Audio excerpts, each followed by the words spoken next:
Hello friends, operating system के lecture number 23 में आपका स्वागत है। और आज के लेक्चर में हम लोग डिस्कशन करने जा रहे हैं डेडलॉक। डेडलॉक एक कंडीशन है जो अक्सर हमें कंप्यूटर के प्रोग्रामिंग में हैंडल करना होता है। और प्रोग्राम को हैंडल करने के समय इस बात का विशेष ध्यान रखेंगे कि हमारा सिस्टम डेडलॉक में न जाए।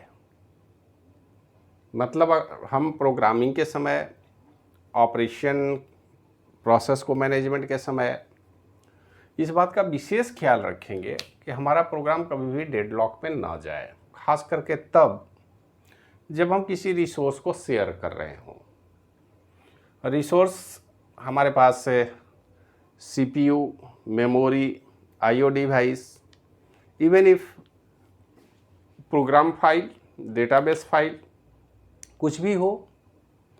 और डेडलॉक की स्थिति वहीं उत्पन्न होगी जहां पर हमको रिसोर्स को शेयर करना होगा एक से अधिक प्रोसेस के बीच। जब तक हम उसको पब्लिकली एक से अधिक लोगों के बीच शेयरेबल नहीं बनाएंगे तब तक डेडलॉक की स्थिति नहीं आएगी।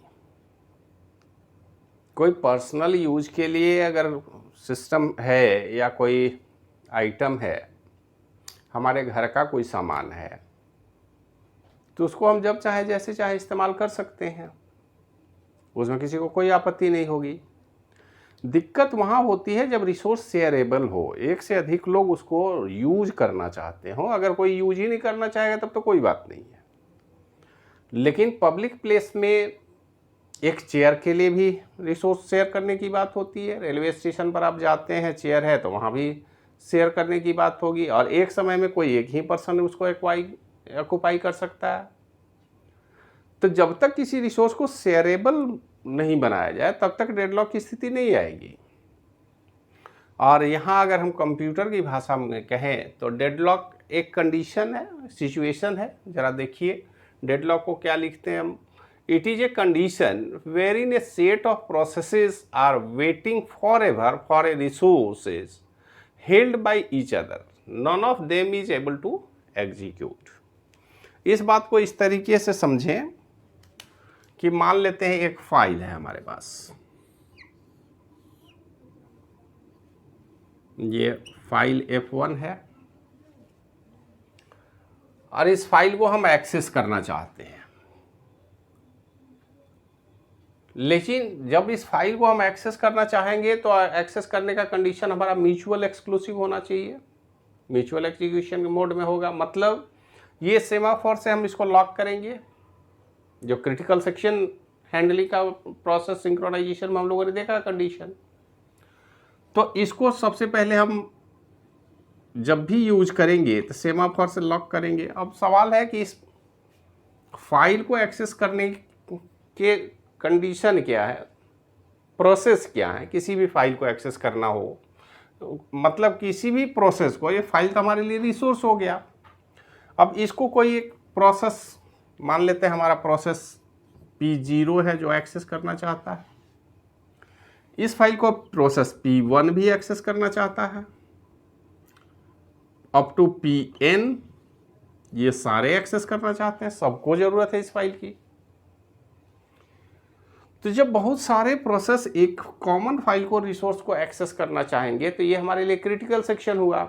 और क्रिटिकल सेक्शन को हैंडल करने का सिस्टम तो आप लोगों ने सिंक्रोनाइजेशन, प्रोसेस सिंक्रोनाइजेशन में देखा है।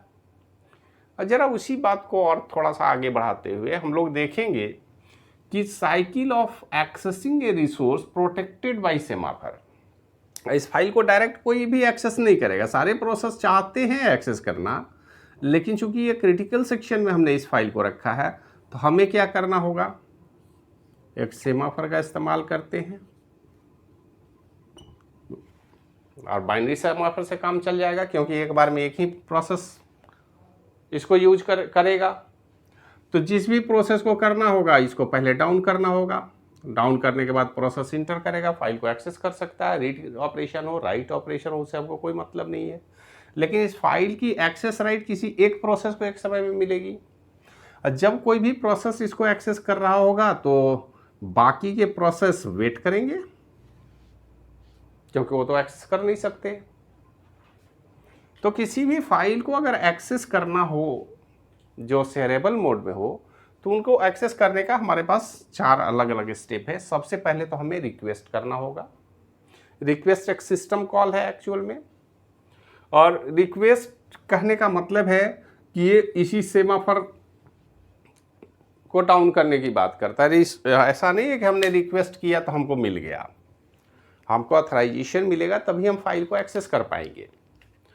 तो रिक्वेस्ट पहले करना होगा, उसके बाद अगर फाइल फ्री होगा तो असाइनमेंट होगा हमारे लिए कि ठीक है आप यूज करिए, तब हम यूज करेंगे। मतलब किसी भी फाइल को अगर यूज करना है तो थर्ड स्टेप में हम यूज करते हैं। पहले हम रिक्वेस्ट करते हैं, फिर असाइनमेंट होता है। जब असाइनमेंट हमको मिलेगा तब हम उसको यूज करेंगे, यूज करने के बाद उसको रिलीज करेंगे। इसका मतलब है कि असाइनमेंट एक्चुअल में वेट ऑपरेशन है और रिलीज सिग्नल ऑपरेशन है। और यूज जब फाइल को करना है तो निश्चित रूप से हमको वेट और सिग्नल के थ्रू जाना पड़ेगा म्यूचुअल एक्सक्लूसिव मैनर में।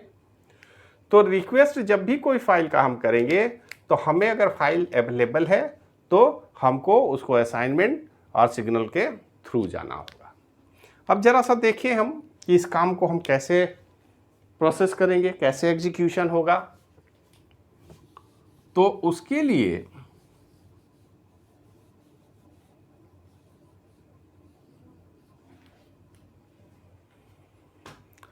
जब भी किसी फाइल को एक्सेस करना होगा तो हमको इन 4 स्टेप से गुजरना होगा। स्टेप से गुजरने का मतलब है कि डेडलॉक होने की संभावना बन सकती है। अब कब बनेगी, कैसे बनेगी, जरा सा इसको हम देखें।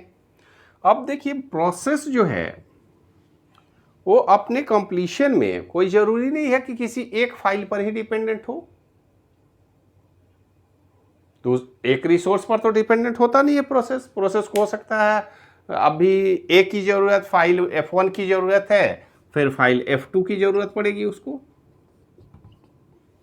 अगर 2 हमारे पास फाइल का रिक्वायरमेंट है और 2 हमारे पास प्रोसेस हों, प्रोसेस P1 और प्रोसेस P2, ज़रा गौर से देखेंगे, यही दोनों प्रोसेस हमने यहाँ बनाया है। और इस फाइल को हमने लॉक A और इसको लॉक B, ये सेमाफोर का नाम हमने रखा है। आप A-B या सिंपल AB भी रख सकते हैं। अब जरा सा देखिए, इन दोनों ही फाइल को हमें एक्सेस करना है, और एक्सेस करना है तो हम अपने प्रोसेस के अकॉर्डिंग एक्सेस करेंगे। जब ज़रूरत होगी तो हम एक्सेस करने की कोशिश करेंगे। अब जरा सा देखिए P प्रोसेस क्या करता है। सबसे पहले लॉक A जो कंडीशन है, जो सेमाफोर का स्टेटस है, हम इनिशियल में मान लें दोनों लॉक ओपन है, सेमाफोर का कंडीशन 1 है। प्रोसेस P0 की बात करें, वेट ऑफ लॉक A, वो क्या करते हैं, इस A को डाउन करते हैं। वेट मीन्स डाउन करना, उसको 0 करते हैं, वो प्रोसेस P1 को F1 असाइन हो जाता है। जब फाइल अवेलेबल हो गया तो वो एग्जीक्यूशन शुरू किए। रीड A, मतलब इस फाइल को का नाम हमने A रखा है, इसको F के बदले A रख लें, इसको B रख लें। A को हम रीड किए, A में कुछ अपडेट भी किया, A = A-1। अगर कोई वैल्यू था, मान लेते हैं 100, तो या 1000, तो A-1 मीन्स अब ये 900 हो जाएगा। A = A-, 100 किया हमने। फिर हम आगे बढ़े, राइट ए, मतलब ऑपरेशन करके राइट भी कर लिया, क्योंकि हम जानते हैं कि ये जो ऑपरेशन है ये तो हमारे ALU में परफॉर्म किया जाएगा, CPU में। फिर से उस फाइल को हमने राइट किया, तो 1000 से हमने माइनस करके इसको 900 किया। अब इसको आगे हम बढ़े, वेट बी को भी 0 किया, रीड बी को रीड किया, ए को अभी हम रीड किए हुए हैं, उसके बाद हम बी को रीड कर रहे हैं। Read B equal to B plus 100, मान लेते हैं बी में पहले से 800 हो तो प्लस 100, इसको भी हमने 900 किया। राइट बी में प्लेस किया, क्योंकि ये ऑपरेशन तो ALU में होगा, सीधी सी बात है। और उसके बाद हम सिग्नल कर दिए इसको, पहले हमने इसको रिलीज किया, फिर इसको रिलीज किया। प्रोसेस आया, उसने ए और बी दोनों ही फाइल को सीक्वेंशियली एक्सेस किया, अपडेट किया, बाहर गया और इस फाइल को रिलीज कर दिया। ये ऑपरेशन है। सबसे पहले हमने रिक्वेस्ट किया, असाइनमेंट हुआ, असाइनमेंट के बाद हमने यूज किया, यूज करने के बाद हमने रिलीज कर दिया। यहां तक तो कोई समस्या नहीं हुई। अगर यही काम हम यहां करना चाहें, वेट लॉक भी फिर से प्रोसेस 2 आता है, उसने बी को पहले एक्सेस किया, बी को रीड किया, ए को एक्सेस किया, ए को रीड किया, फिर सिग्नल ए बी और सिग्नल ए, फिर इनको रिलीज कर दिया। मतलब जब वो आया तो 0 किया, 0 को फिर से चेंज करके फिर से 1 कर दिया। यहाँ भी चेंज हुआ, पहले 0 हुआ, फिर उसको चेंज करके 1 कर दिया गया। ये भी अपने लेवल पर आया, काम करके चला गया। कोई समस्या हुई क्या? नहीं हुई। समस्या इसलिए नहीं हुई कि हमारे पास 2 फाइल हैं और प्रोसेस आता है, दोनों फाइल फ्री हैं, उनको बारी बारी से एक्सेस करता है और वो चला जाता है। प्रॉब्लम कब होगी? जब ये दोनों ही प्रोसेस एक साथ रन करने लगे। प्रोसेस जब एक साथ रन करेंगे तो क्या होगा, जरा विचार कीजिए। मान लेते हैं, अब इसी बात को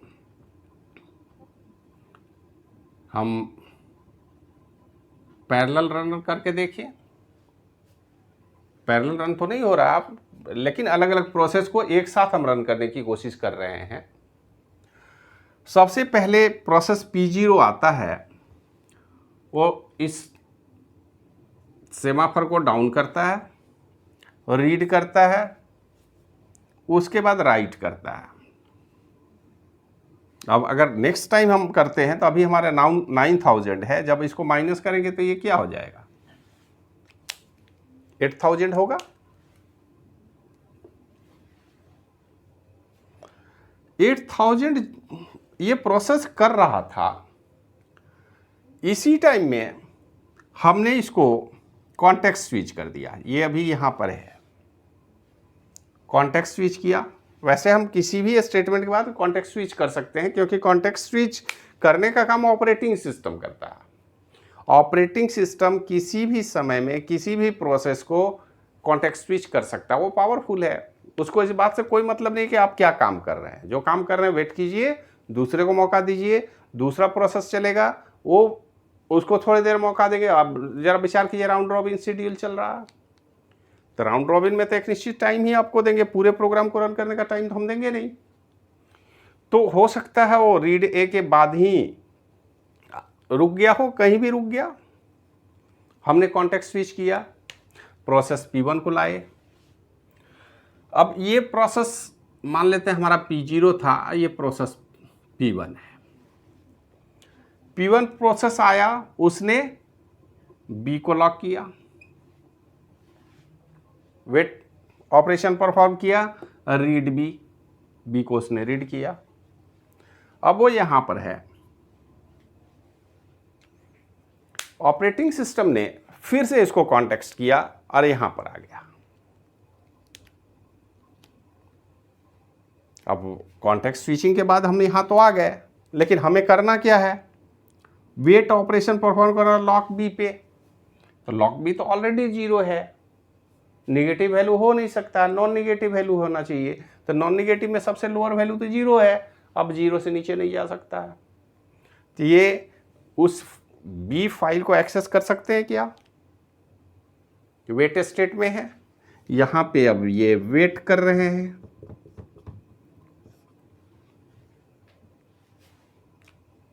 इनको मौका तो दिया गया, लेकिन ये काम तो कर नहीं पाएगा। क्यों नहीं कर पाएगा, क्योंकि प्रोसेस P1 ने इसको एक्वायर कर रखा है।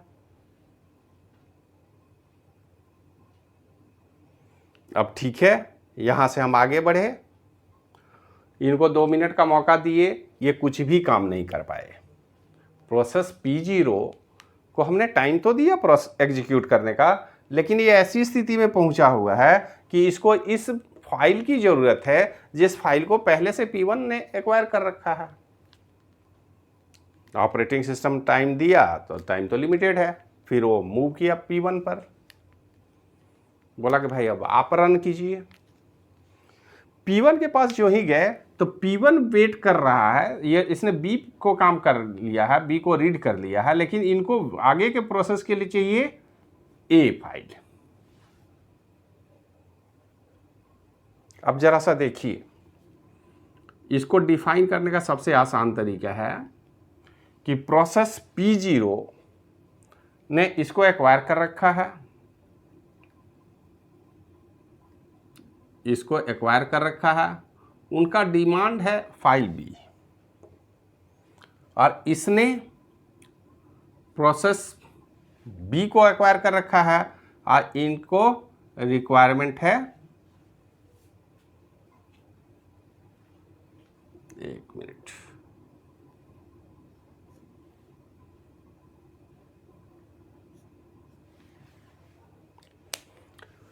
प्रोसेस P1 ने B को एक्वायर कर रखा है और इनको रिक्वायरमेंट है A का। अब दोनों ही प्रोसेस वेट कर रहे हैं, ये इसके लिए वेट कर रहा है, अब प्रोसेस P0 इसके लिए वेट कर रहा है। और जब तक ये इनको मिल नहीं जाता, इस प्रोसेस से बाहर निकलने का तो कोई सवाल ही नहीं है। ये तो अपने प्रोसेस कुछ रन करके बैठे हुए हैं, 2 स्टेटमेंट, तीसरे स्टेटमेंट वेट कर रहे हैं। किसका वेट कर रहे हैं, जो ऑलरेडी P0 ने एक्वायर कर रखा है, और वो खुद उस फाइल का वेट कर रहा है जो P1 ने ले रखा है। तो आप सोच सकते हैं अब क्या होगा। ये दोनों ही प्रोग्राम कुछ दूर चल के डेडलॉक की स्थिति में आ गए हैं।